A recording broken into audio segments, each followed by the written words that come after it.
Recently, on my flight to Taipei, I watched the movie Civil War.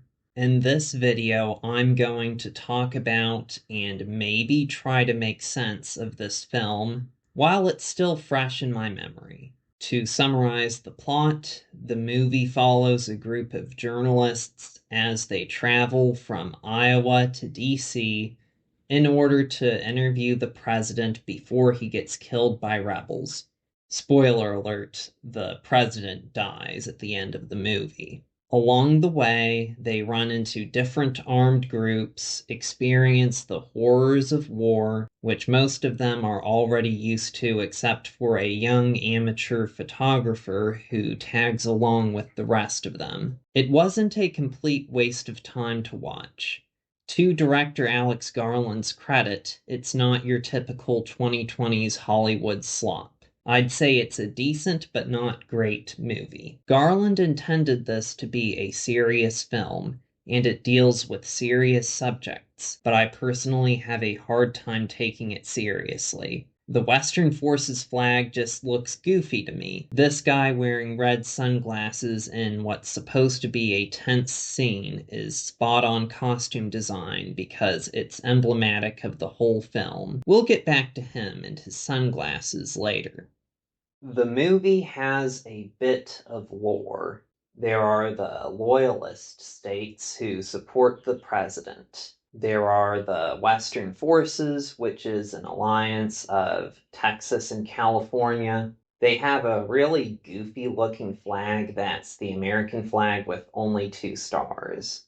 And then there are the Florida Alliance and the New People's Army. I'm not sure if these factions are fighting alongside or against the Western forces. The conflict this movie cares about is between the Loyalists and the Western forces. So, what are they fighting about? What is each faction's ideology? The movie never tells you. It goes out of its way to not take a side in America's real-life politics, which isn't in itself a bad thing. But it would have been nice to know what exactly motivated the factions beyond the president being an authoritarian. One example of this film's political neutrality is when one of the journalists mentions the Antifa massacre. The viewer is left to guess whether Antifa was getting massacred or carrying out a massacre. The message of the movie is that political polarization in America has gone too far, and it would be really bad if another civil war happened. That said, I think I can piece together some sort of coherent narrative, maybe. I think we can safely say that the Florida Alliance is right-wing. Sure, Florida and Georgia sometimes vote Democrat, but they're shown in alliance with Alabama and Arkansas, so it's safe to say that they're conservatives.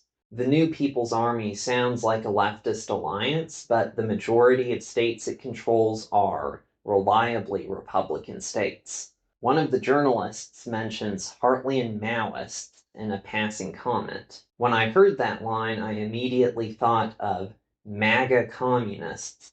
And no, I didn't make that up, it's a real thing. So I think that the New People's Army has at least some economic leftists who are culturally conservative in their ranks. But as I said earlier, these factions aren't that important to the story. The Loyalists are the only faction that we know the leader of. Nick Offerman plays the president. He isn't given a name. Here's what we know about the president from the movie itself. He's in his third term, which means that the 22nd Amendment is no longer in effect. He disbanded the FBI, and he hates journalists. And loyalist soldiers often kill journalists. According to Garland, the president is a fascist who has smashed the Constitution and overreached his authority so much that Texas and California have joined forces to stop him.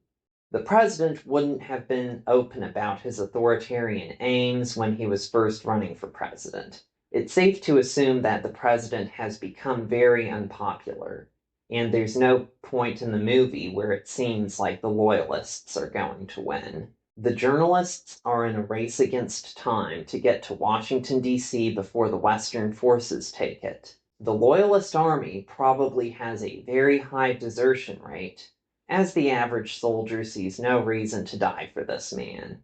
He would probably have a small group of hardcore supporters who fought to the bitter end for him, but they would be a minority. Texas and California make up the Western forces, and they have this flag that's the American flag with 2 stars. This is the most nonsensical faction. They're secessionists, so presumably they're going to create an independent country, yet at the same time they feel the need to capture Washington, D.C. and kill the president. This makes me think that their original goal was secession, but now they're trying to take over the entire country.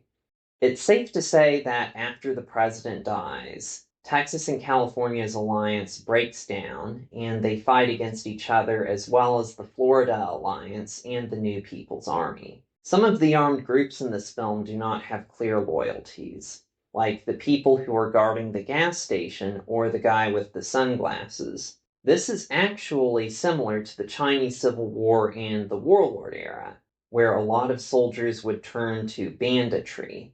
The movie shows a town that has decided it would ignore the Civil War going on around them. My own state of Kentucky declared neutrality during the actual American Civil War, and that lasted for a few months.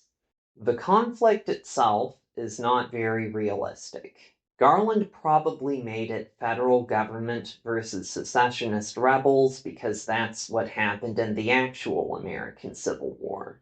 But polarization worked completely differently in 1861 than it does today. In 1861, if you lived in Boston, you probably didn't know anyone who supported the Confederacy. And if you lived in Charleston, you probably didn't know anyone who supported the Union.